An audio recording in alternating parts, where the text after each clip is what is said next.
Hello, guys, and welcome back to Civil Staff Teaching Exam. My name is Hitesh, and we are continuing our foundation series. और आज का जो हमारा topic रहने वाला है that is going to be DNA damage. Okay, so without and wasting any time let's get started with it. और आज जैसे कि मैं बता रहा हूँ कि आज जो है हम डीएनए डैमेज को डिस्कस करने वाले हैं। देखिए, हमारा डीएनए जो है काफ़ी एक सेंसिटिव मॉलिक्यूल है और काफ़ी चीज़ें ऐसी होती हैं जैसे कि इन्वायरमेंटल फैक्टर्स हैं, आपके पास रेडिएशंस हैं, केमिकल एजेंट्स हैं और बायोलॉजिकल एजेंट्स हैं that can damage the DNA. So देखिए, यहाँ पे डीएनए डैमेज जो है हमारे पास कितने तरह का होता है, सबसे पहले हम ये डिस्कस करेंगे। उसके बाद हम एक एक की डेप्थ में जाएंगे थोड़ा सा कि ये डीएनए डैमेजेस होते कैसे हैं, एंड देन हम एक ब्रीफ लुक लेंगे हमारा जो डैमेज रिपेयर सिस्टम है उसके लिए।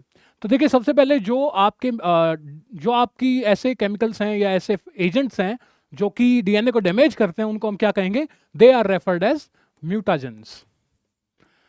And as I mention they can be of many types. Environmental factors भी आपके यहाँ आते हैं, biological factors, chemical agents, physical agents, then radiations. So there are a number of different factors जो कि आपकी म्यूटेशन की कैटेगरी में यहाँ पे आ सकते हैं। ओके, सो इसी के साथ मूव ऑन करते हैं। देखिए, डीएनए जो है म्यूटेशंस के थ्रू तो डैमेज हो ही सकता है, लेकिन इसके साथ साथ कुछ स्पॉन्टेनियस म्यूटेशंस भी हैं या स्पॉन्टेनियस डैमेजेस भी हैं जो कि डीएनए के अंदर देखे जा सकते हैं। ठीक है, जैसा कि हम यहाँ पे पहला जो हमारे पास टाइप है डीएनए डैमेज का वो क्या है? Hydrolytic damage and deamination. Okay, उसके बाद हम पढ़ेंगे DNA damage by alkylation, oxidation, radiation. Then DNA damage by ultraviolet rays, ultraviolet lights या रेज के थ्रू जो आपका डीएनए का डैमेज होता है वो। Then DNA damage by gamma radiations and X rays जो कि हाई एनर्जी आपकी रेडिएशंस होती हैं। Then DNA damage by base analogues, और लास्ट में हमारा जो टॉपिक रहने वाला है that will B DNA damage bye intercalating agents. So let's get started. आपका जो पहला यहाँ पे है, पहला टाइप ऑफ डीएनए डैमेज है that is hydrolytic damage and deamination. देखिए, हाइड्रोलिटिक डैमेज जैसा कि आपको बता रहे हैं यहाँ पे hydro that means it will include water, कहीं ना कहीं इसमें वाटर का जिक्र जरूर होगा। और उसके साथ साथ डीएमिनेशन। डीएमिनेशन को समझिए। देखिए, डीएमिनेशन क्या चीज है मैं बताता हूँ आपको पता होगा कि NH2 है, इसको हम क्या कहते हैं? This is referred as the amine group. Okay, amine group क्या है? आपका NH2 है। अगर मैं अमीन ग्रुप को किसी के अंदर से निकाल दूं, किसी आपका जो केमिकल मॉलिक्यूल है वहां से उसको हटाया जाए, तो उस प्रोसेस को कहते हैं क्या? डीएमिनेशन। ओके, सो जो डीएमिनेशन है और हाइड्रोलिटिक डैमेज है, इसके काफी एग्जांपल देखने को मिलते हैं आपको डीएनए के अंदर। और देखिए, यहां पे जो हमारा हाइड्रोलिटिक डैमेज है, मैंने आपको बताया कि ये एक तरह का स्पॉन्टेनियस डैमेज है, मतलब कि ये सेल के अंदर अपने आप हो सकता है और इसको रिपेयर करना ये जो है यू कैन से one of the most common occurring DNA damages हैं। इसमें होता क्या है? जैसे मान लीजिए कि यहाँ पे मैंने एक एग्जांपल ले रखा है, जैसा कि आप यहाँ पे देख भी सकते हैं। हमारे पास एक साइटोसिन है। साइटोसिन क्या है? एक पायरिमिडीन है। ओके, और साइटोसिन का हम देखेंगे केस यहाँ पे स्टडी करेंगे, साइटोसिन के अंदर हाइड्रोलिटिक डैमेज और डीएमिनेशन का क्या इफेक्ट होता है। और ये सब हो कहाँ रहा है? Under normal conditions. जो नॉर्मल कंडीशंस हैं आपकी, उसके अंदर जो साइटोसिन है वो डीएमिनेशन कर सकता है। ओके, डीएमिनेशन की वजह से आप यहाँ पे ध्यान दीजिए, आपका जो ये डायग्राम है, देखिए डीएमिनेशन में ये हमारे पास साइटोसिन है जो कि एक पायरिमिडीन है। हमें पता है कि ये जो आपका नाइट्रोजन है, इसके थ्रू अटैचमेंट होती है आपकी शुगर के साथ। कौन सी शुगर के साथ? डीऑक्सीराइबोस शुगर के साथ। और यहां पे आपका होता है अमीन ग्रुप। तो जैसा कि मैंने आपको बताया, यहां पे डीएमिनेशन होने वाला है। Deamination means the removal of the amine group. हमें इसको यहां से रिमूव करना है और यहां पे इसकी जगह क्या आ जाएगा? वाटर। NH2 जो है आउट हो जाएगा, आपका जो अमीन ग्रुप है दैट विल बी आउट, और जो वाटर है उसकी एंट्री अंदर हो जाएगी। तो जैसा कि आप देख रहे हैं यहां पे, देखिए जो आपके पास वाटर है वो एंटर कर रहा है रिएक्शन में, और जो आपका NH2 है that will be a leaving group. ठीक है, तो होता क्या है यहाँ पे? देखिए, बड़ी सिंपल सी चीज हो रही है, ज्यादा कुछ है नहीं।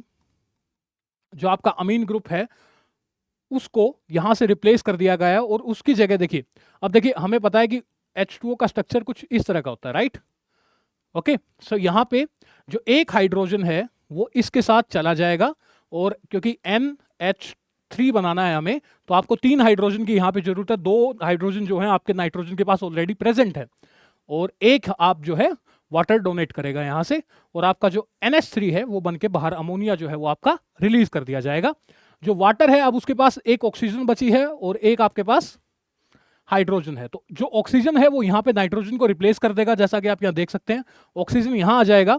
और क्योंकि ऑक्सीजन हमें पता है ऑक्सीजन जो है आपके डबल बॉन्ड बनाता है, तो ऑक्सीजन यहाँ पे इस कार्बन के साथ जब डबल बॉन्ड बनाएगा तो कार्बन और नाइट्रोजन के बीच में जो ऑलरेडी प्रेजेंट डबल बॉन्ड था यहाँ पे वो रिमूव कर दिया जाएगा और उसके साथ क्या जुड़ जाएगा आपका हाइड्रोजन।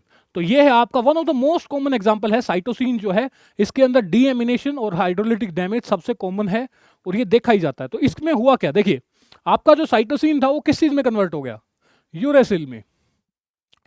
और यूरेसिल में कन्वर्ट हो, हमें पता है कि जो साइटोसिन है वो आमतौर पे किसके साथ बेस पेयरिंग कर रहा है, वो आपकी बेस पेयरिंग कर रहा है ग्वेनाइन के साथ। लेकिन इमेजिन कीजिए कि यहाँ पे हम क्या करते हैं, एक minute just give me a second. देखिए मान लीजिए कि आपके पास कंडीशन कुछ यहाँ पे ऐसी है, ये आपका डीएनए है, ओके 5 प्राइम टू 3 प्राइम है आपका, और यहाँ पे भी आपका 3 prime to 5 prime anti parallel strand है, और यहाँ पे एक सीक्वेंस है आपके पास। लेकिन सीक्वेंस में आपके पास कहीं पे एक साइटोसिन है जो ग्वेनाइन के साथ ऐसी कंडीशन में प्रेजेंट है, ओके। लेकिन हुआ क्या, उसके बाद क्या हो रहा है, यहाँ पे देखिए डीएनए का हाइड्रोलिटिक डैमेज होगा, हाइड्रोलिटिक डैमेज, और उसके साथ साथ क्या हो रहा है, एंड डीएमिनेशन। हमें पता है इस प्रोसेस में क्या होता है, आपका जो साइटोसिन है वो किसको, उसको रिप्लेस कौन कर देगा, यूरेसिल। यूरेसिल अब यहाँ पे जो सी है इसकी जगह पे मैं क्या लिख सकता हूँ, इस सी को हम इरेज कर सकते हैं यहाँ से, और यहाँ पे क्या आ जाएगा, यूरेसिल। और हमें पता है कि यूरेसिल जो है वो आपका ग्वेनाइन के साथ बेस पेयरिंग नहीं करेगा, तो ग्वेनाइन और यूरेसिल की कोई बेस पेयरिंग नहीं होगी।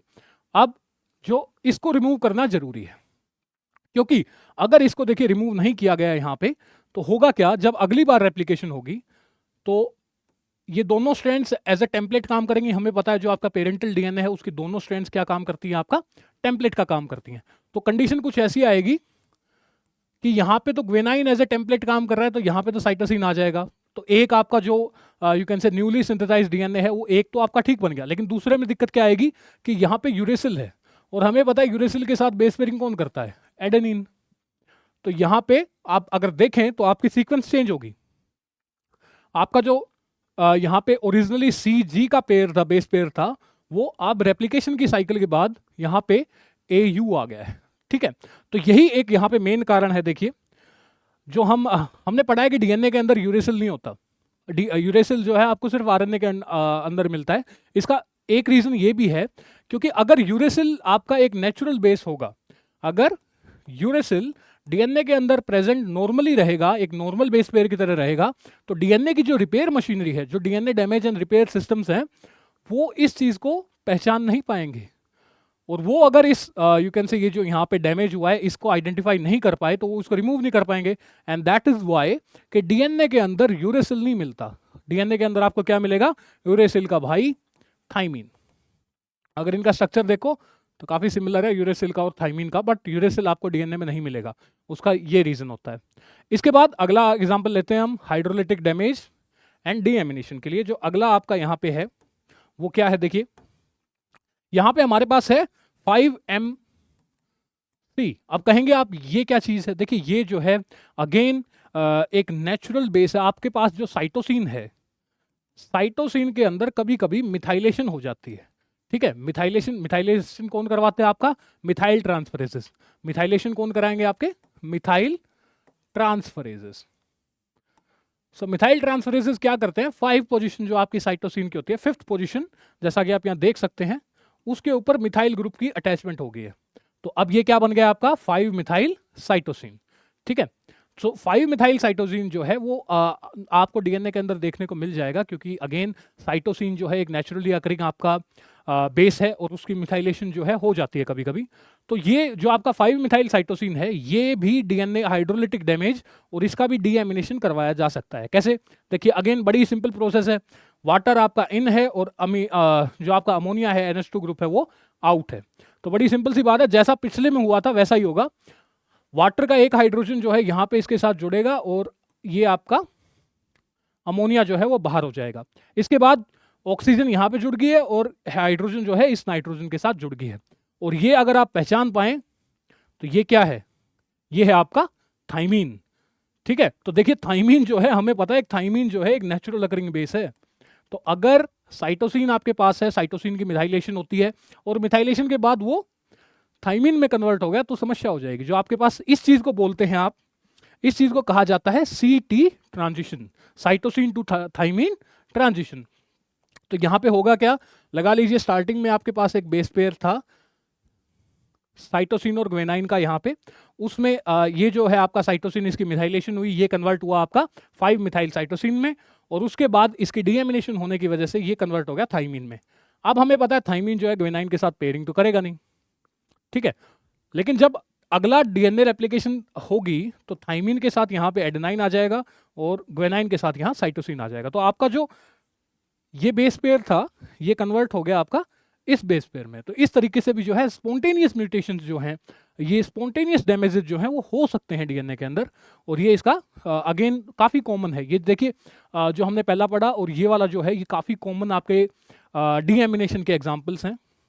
इसके बाद बात करते हैं हम हमारा जो अगला हाइड्रोलिटिक डैमेज है, ठीक है, इसमें ये थोड़ा सा अलग है। इस प्रोसेस को बोलते हैं डीप्यूरिनेशन, ठीक है। इस प्रोसेस को, ये जो हो रहा है यहाँ पे, इसको हम क्या कहेंगे, this will be referred as depurination. अगर मैं आपसे पूछूं कि प्यूरिन्स क्या होते हैं, आपको पता है प्यूरिन्स जो है वो एक तरह के नाइट्रोजनस बेसिस होते हैं, उनके अंदर 2 हेटेरोसाइक्लिक एरोमेटिक रिंग्स होती हैं, ठीक है, कुछ इस तरह का स्ट्रक्चर, जैसा कि आप यहाँ पे देख भी सकते हैं, आपके पास ग्वेनाइन है यहाँ पे। तो डीप्यूरिनेशन क्या है कि प्यूरिन जो है आपका शुगर के साथ कुछ इस तरह का स्ट्रक्चर होता है ना आपका, शुगर के साथ फॉस्फेट, और यहाँ पे आपका एक प्यूरिन, ए भी ग्वेनाइन भी हो सकता है, एडेनिन भी हो सकता है। तो अगर इस प्यूरिन को मैं यहाँ से हटा दूं तो इस प्रोसेस को आप क्या कहेंगे, that will be referred as depurination, okay, depurination. और ये होती क्यों है, देखिए डीप्यूरिनेशन करने के लिए यहाँ पे आपको एक बॉन्ड तोड़ना पड़ेगा। कौन सा बॉन्ड, जो आपका शुगर के और नाइट्रोजनस बेस के बीच में है। तो आपको पता होगा कि शुगर और नाइट्रोजनस बेस के बीच की पेयरिंग कौन सी होती है, वो एक ग्लाइकोसाइडिक लिंकेज होती है।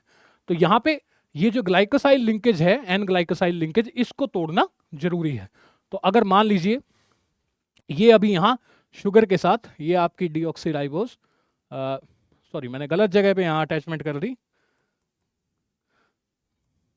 ये आपका कुछ इस तरीके से आपका नाइट्रोजन बेस जो है वो आपकी डीऑक्सीराइबोज शुगर पे यहाँ पे अटैच्ड है, जैसा कि आप देख पा रहे हैं। अगर मैं यहाँ पे इस बॉन्ड को तोड़ दूं, जो आपकी ये ग्लाइकोसाइडिक लिंकेज है, इसको तोड़ दिया जाए तो होगा क्या, यहाँ पे कुछ बचेगा ही नहीं। और वाटर, अगेन क्योंकि हाइड्रोलिटिक डैमेज है तो वाटर तो आएगा ही, तो वाटर क्या करेगा, यहाँ पे हमारी जो डीऑक्सीराइबोज शुगर है उसके साथ कुछ इस तरीके से जुड़ जाएगा, और आपका बेस साइट छोड़ के चला गया है। जो आपका बेस था वो यहाँ से निकल चुका है। अब इस कंडीशन को हम क्या कहते हैं, इस कंडीशन को कहते हैं अबेसिक साइट, ठीक है। मतलब कि यहाँ पे ए है, इसका मतलब है एब्सेंट, और बेसिक का मतलब है जो आपका नाइट्रोजनस बेस है वो यहाँ से इस साइड से जा चुका है, निकल चुका है, ठीक है। तो ए बेसिक साइट का बेसिकली मतलब ये होता है कि आपके पास एक डीऑक्सीराइबोज शुगर है जिसके ऊपर कोई नाइट्रोजनस बेस नहीं है। ये आमतौर पे आपको प्यूरिन्स के ही केस में देखा जाता है, पाइरिमिडीन्स के केस में इतना नहीं देखा जाता, इसलिए इस प्रोसेस को हम क्या नाम देते हैं, डीप्यूरिनेशन। सो अगेन ये भी एक एग्जांपल है आपका हाइड्रोलिटिक डैमेजेस का या डीएमिनेशन का, दोनों का ये एग्जांपल है आपका, ओके। सो इसी के साथ आगे चलते हैं। जो लास्ट हमारा हाइड्रोलिटिक डैमेज और डीएमिनेशन है, ये आपका देखा जाएगा अगेन ग्वेनाइन के केस में। जो ग्वेनाइन है उसके ऊपर एक एंजाइम काम करता है आपका, और वो उसको किस में कन्वर्ट कर देता है, जैंथीन में। जैंथीन जो है, जैसा कि आप यहाँ पे देख भी सकते हैं, ये एक नेचुरल बेस पेयर नहीं है, ये डीएनए के अंदर नॉर्मली नहीं देखा जाएगा। डीएनए के नेचुरल बेसिस आपके पास हैं, जैसे एडेनाइन, ग्वेनाइन, साइटोसिन, थाइमिन, ये आपके नेचुरल बेसिस हैं जो डीएनए में आपको मिलेंगे। लेकिन अगर यहाँ पे एक एंजाइम आएगा, जैसा कि मैंने बताया ग्वेनाइन के ऊपर काम करने वाला, डीएमिनेशन करवाने के लिए आपका जो एंजाइम आ रहा है that will B guanine deaminase. और अगेन देखिए प्रोसेस सेम है, प्रोसेस सेम है। होगा क्या, एक वाटर का एडिशन हो रहा है यहाँ पे, और अमोनिया या फिर NH4 अमोनियम आयन जो है वो आपके रिलीज किए जा रहे हैं। तो काफी सिंपल प्रोसेस है, आई होप इसमें कुछ होगा नहीं। जो पोजीशन है जहां पे चेंजेस हो रहे हैं वो आपको पता होनी चाहिए। इस पोजीशन पे जो है आपका चेंज आ रहा है, जैसा कि आप यहाँ देख भी सकते हैं। दूसरा आपका हाइड्रोजन जो है यहाँ पे जुड़ रहा है। सो इन 2 पोजीशंस में आपका चेंज आएगा, और इनमें चेंज आने की वजह से जो आपका ग्वेनाइन आपके पास था, ग्वेनाइन अब किस चीज में कन्वर्ट हो चुका है, जैंथीन के साथ। जैंथीन अगेन एक नेचुरल बेस पेयर आपका नहीं है। अब देखिए जैंथीन जो है ये हमें पता है कि ग्वेनाइन जो है साइटोसिन के साथ 3 हाइड्रोजन बॉन्ड बनाता है, लेकिन जो जैंथीन है ये भी साइटोसिन के साथ ही पेयरिंग करता है, लेकिन सिर्फ 2 हाइड्रोजन बॉन्ड बनाता है, आपका 3 नहीं बनाता, आपके 2 ही यहाँ पे बॉन्ड बनेंगे। ठीक है, सो आई होप कि क्लियर होगा इसी के साथ आपको। और ये आपका था पहला यू कैन से टाइप ऑफ डीएनए डैमेज, जिसमें हमने पढ़ा हाइड्रोलिटिक डैमेजेस एंड डीएमिनेशन। काफ़ी कॉमन है, एक स्पॉन्टेनियस डैमेज है, ये आमतौर पे देखने को मिलता है सेल के अंदर। और सेल की जो यहाँ पे डैमेज मशीनरी होती है, जो डैमेज रिपेयर मशीनरी होती है, वो कंटिन्यूसली लगी रहती है इन चीज़ों को यू कैन से रिपेयर करने में। इसी के साथ आगे चलते हैं। अब हम पढ़ेंगे डीएनए डैमेज किसकी वजह से, alkylation, oxidation and radiation. In fact radiation तो हम आगे भी पढ़ेंगे, तो यहाँ पे एल्काइलेशन और ऑक्सीडेशन जो है आपके मेन है। अब देखिए सबसे पहले समझना जरूरी है एल्काइलेशन है क्या। ठीक है, एल्काइलेशन जैसा कि आपको नाम भी दिख रहा होगा, इसमें एल्काइल है,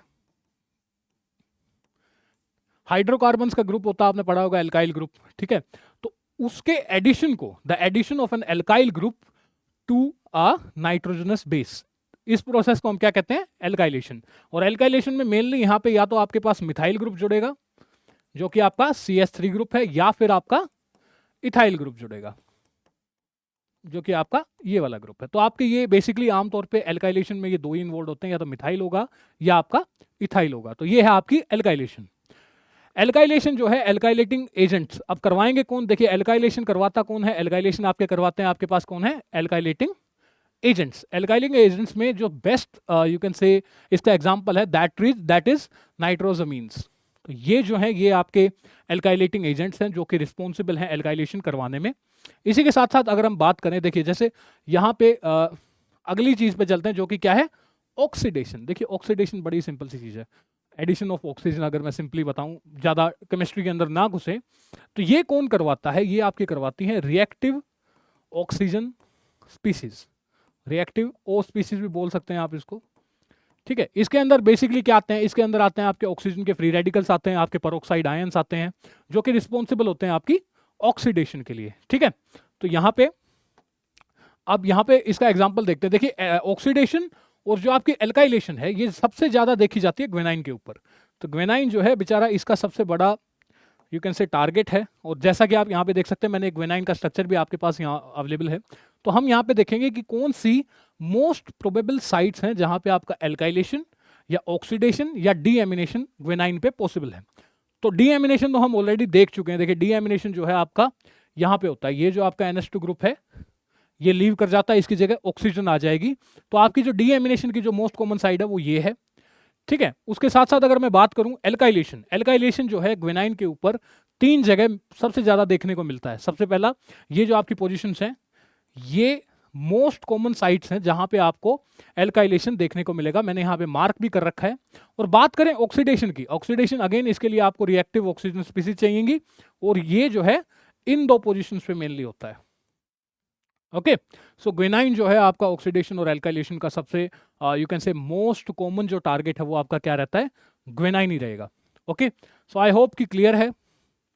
अब अगर मान लीजिए आपका ये जो ग्वेनाइन है, इसकी 6th पोजीशन पे, जो सबसे कॉमन एग्जांपल की अगर मैं बात करूं, तो ग्वेनाइन की जो 6th पोजीशन है उसके ऊपर आपका एल्काइलेशन होता है। और जब 6th पोजीशन पे आपका ग्वेनाइन का मिथाइलेशन होता है, क्योंकि एल्काइलेशन में मैंने आपको बताया कि अगर मिथाइल ग्रुप जुड़े तो उसको हम क्या कहेंगे, मिथाइलेशन। सो यहां पे बनता क्या है, O6 मिथाइल ग्वेनाइन, ये बनेगा आपका। ठीक है, O6, और इसकी शॉर्ट फॉर्म है, इसके शॉर्ट फॉर्म में हम लिखते भी हैं कि आई थिंक ऑक्सोजी बोलते हैं इसको। मैंने यहाँ पे मेंशन भी किया था, नहीं एक्चुअली ऑक्सोजी तो तब बनता है जब ऑक्सीडेटिव रिएक्शन होती है। तो यहाँ पे मिथाइल ग्वेनाइन बनता है। तो आपका O6 मिथाइल ग्वेनाइन जो है वहां पे मिथाइल ग्रुप का एडिशन होगा।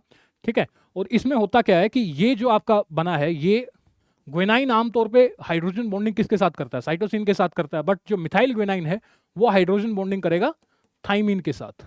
ठीक है, तो अगेन थाइमिन के साथ बेस पेयरिंग हो रही है, तो नेक्स्ट रेप्लिकेशन साइकिल में आपका जो GC का बेस पेयर था वो रिप्लेस हो जाएगा AT के बेस से। और इसके बाद अगर मैं बात करूं, तो ऑक्सीडेशन की वजह से ग्वेनाइन में जो सबसे कॉमन एग्जांपल देखने को मिलता है उसको हम बोलते हैं ऑक्सो जी। ठीक है, ऑक्सो जी की फुल फॉर्म मैंने यहाँ लिख रखी है 7,8 डिहाइड्रो 8 ऑक्सो ग्वेनाइन। तो ये ऑक्सीडेशन की वजह से बनता है आपका। ठीक है, और ये जो है आपका जो ऑक्सो जी है ऑक्सोजी जो है आपका कहाँ गया, ये आपका एडेनाइन के साथ भी बेस पेयरिंग कर सकता है और साइटोसाइन के साथ भी बेस पेयरिंग कर सकता है। तो ये बड़ा ही यू कैन से इंटरेस्टिंग है जो ऑक्सोजी है आपका। और जब हम डीएनए डैमेज रिपेयर सिस्टम पढ़ेंगे तो उसमें ऑक्सोजी को रिमूवल का जो है एक अलग ही तरीका है, वो भी हम डिस्कस करेंगे, क्योंकि ये काफ़ी एक स्पेशल केस है आपका ऑक्सोजी। क्योंकि अब तक हमने भी जितना भी देखा, जितने भी डीएनए डैमेजेस हुए, उसमें जो बेस पेयरिंग है वो यूजुअली एक के साथ चेंज होती थी। लेकिन यहाँ पे जो ऑक्सोजी आपके पास है, ऑक्सोजी क्या कर रहा है, ये एडेनाइन के साथ भी बेस पेयरिंग कर सकता है और आपका साइटोसिन के साथ भी बेस पेयरिंग कर सकता है। तो ये थे आपके, अब तक हमने क्या पढ़ा, देखिए डीएनए हाइड्रोलिटिक डैमेज और डीएमिनेशन, उसके बाद हमने एल्काइलेशन और ऑक्सीडेशन पढ़ा। इसके बाद जो काफी कॉमन है आपका DNA damage by ultraviolet light. Ultraviolet light जिसकी वेवलेंथ लगभग इतनी होती है, वो आपके डीएनए के लिए खतरनाक साबित हो सकती है। कैसे, देखिए ये बनाती है आपके पायरिमिडीन डाइमर्स। ठीक है, ये क्या बनाती है आपके पायरिमिडीन डाइमर। जैसा कि नाम बता रहा है, पायरिमिडीन जो कि आपके पास दो ही होते हैं, साइटोसिन या थाइमिन। थाइमिन के अंदर ये चीज जो है सबसे ज्यादा कॉमन देखने को मिलती है, जो डाइमर बनता है। होता क्या है, लगा लीजिए कि आपके पास ये आपका डीएनए की एक स्ट्रैंड है और वहां पे थाइमिन जो है, दो थाइमिन एक दूसरे के साथ यहाँ पे एडजेसेंट पोजिशन पे प्रेजेंट है। सो यहाँ पे क्या होगा कि जो आपकी अल्ट्रावायलेट लाइट है जिसकी वेवलेंथ 260 नैनोमीटर की है, इसके पास इतनी एनर्जी होती है कि ये क्या करती है, यहाँ पे आपका जो C5 और C6 कार्बन हैं थाइमिन के, इनके बीच में एक ब्यूटेन रिंग बना देती है। ठीक है, यहाँ पे इनके बीच में बॉन्ड बनवा देती है और यहाँ पे जो ये रिंग बनती है, इस रिंग को हम क्या कहेंगे, this ring is referred as the cyclobutane ring. तो इस तरीके से इसको हम बोलते हैं थाइमीन डाइमर। ठीक है, थाइमीन डाइमर जो है आपका पायरिमिडीन डाइमर का one of the most common और मोस्ट स्टडीड एग्जांपल है, आपका अल्ट्रावायलेट रेज की वजह से होता है। ठीक है, सो यहाँ पे अब दिक्कत क्या आती है, जब आपका थाइमीन का डाइमर बन जाता है, कुछ ऐसी कंडीशन अगर आपके पास है, तो भले ही यहाँ पे अगर मैं बात करूं, लगा लीजिए कि नीचे की तरफ आपके पास भले ही यहाँ पे एडेनाइन प्रेजेंट हो, लेकिन बेस पेयरिंग नहीं होगी। बेस पेयरिंग नहीं होगी क्योंकि थाइमीन जो है वो डाइमर बना चुका है। वो अब यहाँ पे जो नॉर्मली दो हाइड्रोजन बॉन्ड यहाँ पे बनते थे, वो अब क्या होगा, वो नहीं बनेंगे। अब इसकी वजह से दिक्कत क्या होती है, देखिए थाइमीन डाइमर जो सबसे बड़ा दिक्कत हमें देता है वो ये होती है कि जब डीएनए रेप्लिकेशन, लगा लीजिए डीएनए पॉलीमरेज आपका डीएनए रेप्लिकेशन करता हुआ आ रहा है, अगर उसको बीच में कहीं पे थाइमीन डाइमर मिला तो डीएनए पॉलीमरेज वहां पे अटक जाता है, the DNA polymerase get stuck on thymine dimer. तो इसको रिमूव करना जो है जरूरी है यहाँ पे। इसके बाद बात करते हैं DNA damage by gamma and X rays. देखिए गामा रेज और एक्स रेज जो हैं, ये हाई पेनिट्रेशन और वेरी हाई एनर्जी की आपकी रेज होती हैं। और अगर आप ये जो है इतनी खतरनाक होती हैं कि ये आपके जो डीएनए है उसके अंदर डबल स्ट्रैंडेड ब्रेक्स जो है डीएनए के अंदर करवा सकती है। डबल स्ट्रैंडेड ब्रेक मतलब कि डीएनए की जो दोनों स्ट्रैंड है, लगा लीजिए ये यहाँ पे आपका डीएनए है आपके पास, इसकी आम तौर पे क्या होता है कि एक स्ट्रैंड टूट जाती है, या कोई थाइमीन जैसे पायरिमिडीन डाइमर बन गया, आमतौर पे ऐसा होता है। लेकिन यहाँ पे क्या होगा, ये रेज इतने खतरनाक हैं कि ये यहाँ पे दोनों स्ट्रैंड्स को तोड़ देंगी। और अगर आप लोगों में से किसी ने चेरनोबिल सीरीज देखी है या चेरनोबिल के बारे में सुना है, तो वहाँ पे जिन लोगों का एक्सपोजर हुआ था, वहाँ पे जो गामा रेडिएशंस थी और जो एक्स रेज थी उनकी वो बहुत ज़्यादा थी, वो इतनी ज़्यादा थी कि उनका जो डीएनए था ना, होता क्या है कि डीएनए जो है आपके, उसके डीएनए के अंदर बहुत सारे डबल स्टैंडर्ड ब्रेक्स आ जाते हैं। इनकी शॉर्ट फॉर्म में इनको डीएसबी भी बोलते हैं, डबल स्टैंडर्ड ब्रेक्स। तो अगर गामा रेडिएशन और एक्स रेज में आपका एक्सपोजर ज़्यादा टाइम के लिए रहता है तो आपके डीएनए के अंदर बहुत सारे डबल स्टैंडर्ड ब्रेक आ जाते हैं, और डबल स्टैंडर्ड ब्रेक्स को रिपेयर करना बहुत मुश्किल है। ठीक है, आमतौर पे इसके लिए अगर आपके सेल के अंदर या आपकी बॉडी के अंदर डबल स्टैंडर्ड ब्रेक्स बहुत ज़्यादा हो गए हैं, जैसा कि वो चेरनोबिल वाले बंदों के साथ भी हुआ था, तो आपके सेल के पास कोई ऑप्शन नहीं होता। सेल को अगर बचना है तो उसके बाद एक ही ऑप्शन होता है यहाँ पे, नॉन होमोलोगस एंड जॉइनिंग। ठीक है, नॉन होमोलोगस जो एंड जॉइनिंग है, इसका कुछ खास मतलब है नहीं, मैं बताता हूँ इसमें होता क्या है। लगा लीजिए आपका ये डीएनए जो है, यहाँ पे तीन आपके पास दो डबल स्टैंडर्ड ब्रेक हुए जिसकी वजह से आपका डीएनए जो है तीन टुकड़ों में टूट गया है। तो नॉन होमोलोगस एंड जॉइनिंग में क्या है कि जो भी नजदीक दिखा उसको जोड़ दिया जाएगा। ठीक है, इसका नुकसान ये होता है कि आमतौर पे जब नॉन होमोलोगस एंड जॉइनिंग है, ये आपके सेल का आखिरी रिस्पॉन्स है। ये वो कहते हैं ना कि इमरजेंसी में आपका सिर्फ नॉन होमोलोगस एंड जॉइनिंग जो है देखी जाती है, जब आपका एक्सरे और गामा रे से बहुत ही ज्यादा एक्सपोजर हो जाए। ठीक है, तो इसमें दिक्कत ये होती है नॉन होमोलॉगस एंड जॉइनिंग में, आपकी जो जेनेटिक इन्फॉर्मेशन, जो आपकी सीक्वेंस है, वो आप लूज कर सकते हैं, जिसकी वजह से आपकी जो सेल है उसके अंदर डिफेक्ट्स आ जाएंगे, सेल मरनी शुरू होती हैं। जो आपकी स्टेम सेल्स हैं उनके अंदर भी क्योंकि वही बात है, एक्सपोजर तो सारी बॉडी का हुआ है, तो इसकी वजह से आपकी स्टेम सेल्स काम करना बंद कर देती हैं, नए सेल्स बनने बंद हो जाते हैं, आपका कुल मिला के आपका जो टिश्यू है वो डिग्रेड होने लग जाता है, और फाइनली आपकी डेथ भी हो सकती है। तो इनसे बचिए, एक्सरेज और गामा रेज से। इसके बाद बात करते हैं DNA damage by base analogues. देखिए बेस एनालॉग समझिए पहले, बेस एनालॉग्स होता क्या है। मैंने आपको बताया कि आपके पास नेचुरल बेसिस कौन से हैं, एडेनाइन, ग्वानिन, साइटोसिन और थाइमिन, ये आपके हैं नेचुरल बेसिस। बेस एनालॉग्स हम उनको बोलते हैं जिनका स्ट्रक्चर आपके नेचुरल बेसिस के स्ट्रक्चर से मिलता जुलता है, ठीक है। क्योंकि मैंने आपको पता होगा जो डीएनए पॉलीमरेज है आपका, डीएनए पॉलीमरेज सबस्ट्रेट्स को कैसे पहचानता है, वो उनकी शेप के अकॉर्डिंग पहचानता है, जो उनकी यू कैन से जो बेस पेयरिंग होती है, तो एक वहाँ पे शेप बनती है। अगर वो शेप आपकी कैटालिटिक साइट में परफेक्टली फिट हो रही है तो डीएनए पॉलीमरेज आपको ऐड कर देगा। तो जैसा कि यहाँ पे अगर हम एग्जांपल लें, जो आपका एडेनाइन, ग्वानिन, साइटोसिन और थाइमिन है, इनके बेस एनालॉग्स प्रेजेंट होते हैं। यहाँ पे जैसे कि एक एग्जांपल जो है हमारे पास वो है 5 ब्रोमो यूरेसिल का, ठीक है। 5 ब्रोमो यूरेसिल जो है आपका दो फॉर्म में एग्जिस्ट करता है। एक आपके पास कीटो फॉर्म होती है जिसमें यहाँ पे ऑक्सीजन का डबल बॉन्ड होगा, और दूसरा यहाँ पे इनोल फॉर्म होती है जहाँ पे यहाँ ऑक्सीजन के ऊपर H लगा होता है। तो ये जो है आपका बेस एनालॉग होता है साइटोसिन का, और ये क्या करता है, उसको रिप्लेस कर देगा और ग्वानिन के साथ आके बेस पेयरिंग कर लेगा, ठीक है। तो यहाँ पे इस तरीके से आपके बेस एनालॉग्स जो हैं वो आपके जो आपका ओरिजिनल नेचुरल बेस था उसको रिप्लेस करके उसकी जगह आ जाएंगे। यहाँ पे आपका ब्रोमो यूरेसिल आ गया, तो इनको भी रिमूव करना पड़ता है, तो इनको बोलते हैं बेस एनालॉग्स। इसमें बेस्ट एग्जांपल जो आप पढ़ते हैं वो है 5 ब्रोमो यूरेसिल। लेकिन इसकी भी ध्यान रखिएगा, आपकी इनोल फॉर्म है, कीटो फॉर्म नहीं है। इनोल फॉर्म में यहाँ पे आपके पास OH मिलेगा, कीटो फॉर्म में यहाँ पे सिर्फ आपको डबल बॉन्डेड ऑक्सीजन मिलेगी। तो आई होप कि ये भी क्लियर होगा आपका कि DNA damage by base analogues कैसे होता है। इसके साथ हम लास्ट टॉपिक पे चलते हैं कि डीएनए डैमेज का जो आखिरी म्यूटेशन है वो क्या है, इंटरकैलेटिंग एजेंट्स, ठीक है। इंटरकैलेटिंग एजेंट्स जो इसके बेस्ट एग्जांपल आपने सुना भी होगा, ETBR आपने सुना होगा, इथिडियम ब्रोमाइड, ठीक है। उसके साथ आपने एक्रिडीन ऑरेंज भी सुना होगा। ये डाई जो है, अगर आप एक मोलिकुलर बायोलॉजी या माइक्रोबायोलॉजी के लैब में काम करते हैं, डीएनए के साथ आपका काम है, तो ये आप कभी ना कभी बिल्कुल आपने यूज़ की होंगी, ETBR और जो एक्रिडीन ऑरेंज है। प्रोफेलिन भी यूज़ करते हैं। देखिए होता क्या है कि ETBR में से BR अलग हो जाता है और ये आपका इथिडियम का आयन बचता है। इथिडियम का आयन जो है, इसकी कुछ खासियत है। पहली बात तो ये फ्लैट है, ठीक है, ये फ्लैट होता है। जैसे आपके नाइट्रोजनस बेसिस फ्लैट होते हैं वैसे ये भी फ्लैट होता है। ये सबके अंदर यही कंडीशन देखने को मिलेगी आपको। ये सारे फ्लैट हैं, लार्ज साइज के होते हैं। और ये करते क्या है, लगा लीजिए, मान लीजिए आपके पास यहाँ पे ये है आपका एक डीएनए और ये आपके बेसिस है, ठीक है। तो यहाँ पे आपका ETBR, जो कि मैं यहाँ ऑरेंज कलर से दिखाना चाहूंगा, ETBR करता क्या है, ETBR क्योंकि एक फ्लैट मॉलिक्यूल है आपका, ये दो बेसिस के बीच में जाके यहाँ पे ऐसे सेटल हो जाता है, ठीक है, कुछ इस तरीके से। और जब आप यहाँ पे इंटरकैलेशन हो जाती है इथिडियम आयन की और डीएनए की, तो उसको अगर आप यूवी ट्रांसइल्यूमिनेटर के नीचे देखेंगे तो आपको डीएनए अलग से ऐसे बैंड्स दिखेंगे डीएनए के, ठीक है।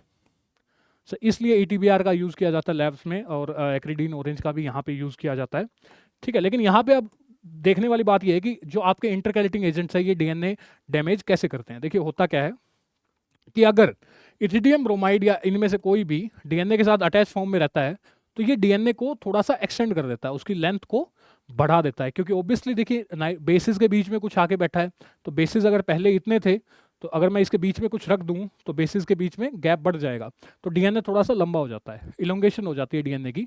इसकी वजह से जब डीएनए पॉलीमरेज रेप्लिकेशन करने आता है तो यहाँ पे वो कभी कभी, क्योंकि ऑब्वियसली जगह ज़्यादा है दो बेसिस के बीच में, जो कि आमतौर पे आपने सुना होगा कि यहाँ पे कितनी जगह होती है, 3.4 एंगस्ट्रॉम B फॉर्म में, ठीक है। अगर यहाँ पे इंटरकैलेटिंग एजेंट है तो ये आपकी बढ़ के 4 के आसपास चली जाती है, ठीक है, 3.8 3.9 ऐसी चली जाती है। तो जो गैप बन जाता है उसकी वजह से डीएनए पॉलीमरेज कभी कभी वहाँ पे एक्स्ट्रा आपके न्यूक्लियोटाइड्स का एडिशन कर देता है, या कभी कभी डिलीशन भी हो सकता है।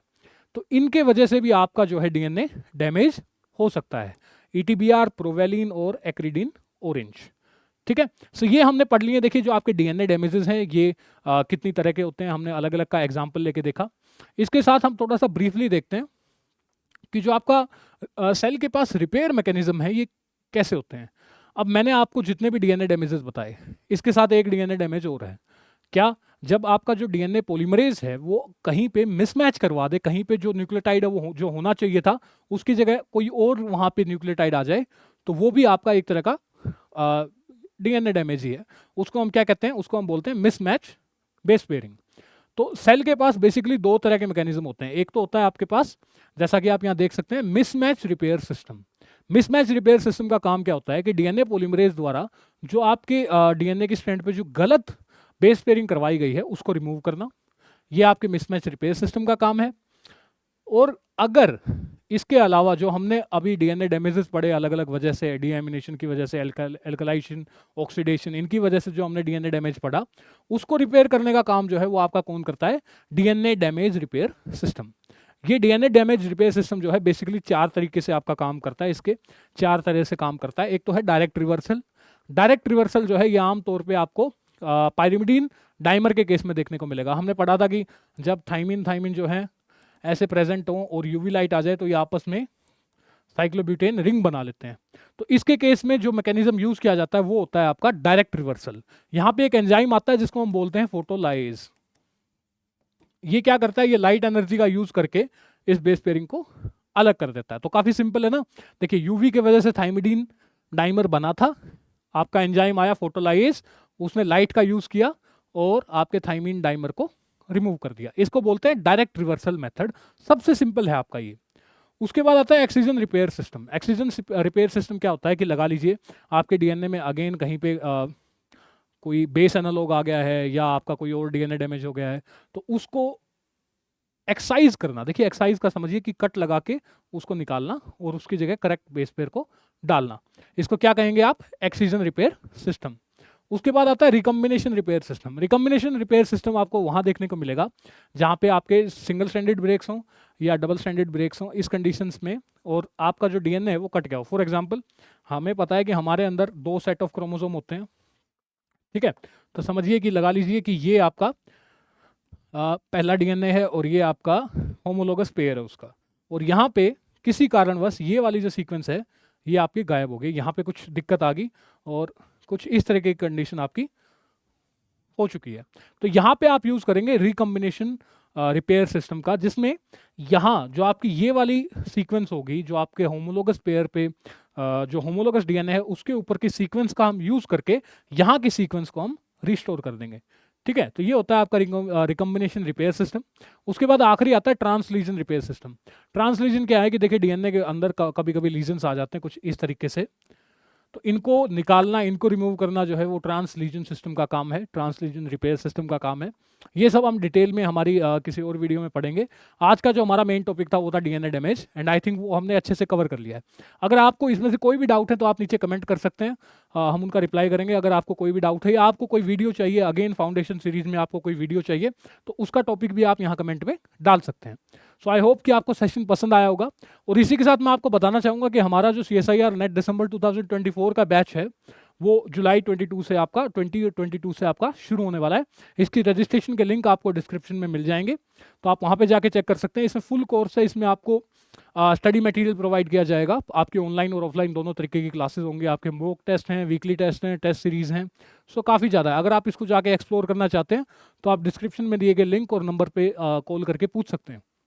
इसी के साथ अगर आपको ये PPT चाहिए, इसकी PDF चाहिए, तो अगर आप हमारा जो टेलीग्राम चैनल है जिसका लिंक यहाँ पे भी है और डिस्क्रिप्शन में भी आपको लिंक मिलेगा, उस पर जाके आप हमारा फ्री कंटेंट है जिसमें बहुत सारी PDF हैं, इसी के साथ साथ आपको टेस्ट सीरीज भी मिल जाएंगी, 1-2 जो प्रीवियस ईयर क्वेश्चन है वो भी आपको देखने को मिलेंगे, तो आप वहाँ पर जाके उसको डाउनलोड कर सकते हैं। सो आई होप कि आपको वीडियो पसंद आई होगी। अगर पसंद आई है तो प्लीज़ लाइक कीजिए, सब्सक्राइब कीजिए और चैनल को शेयर जरूर कीजिए, and press the bell notification icon, ताकि कोई भी अगर नई वीडियो आती है तो आपको नोटिफिकेशन मिल जाए। Thank you.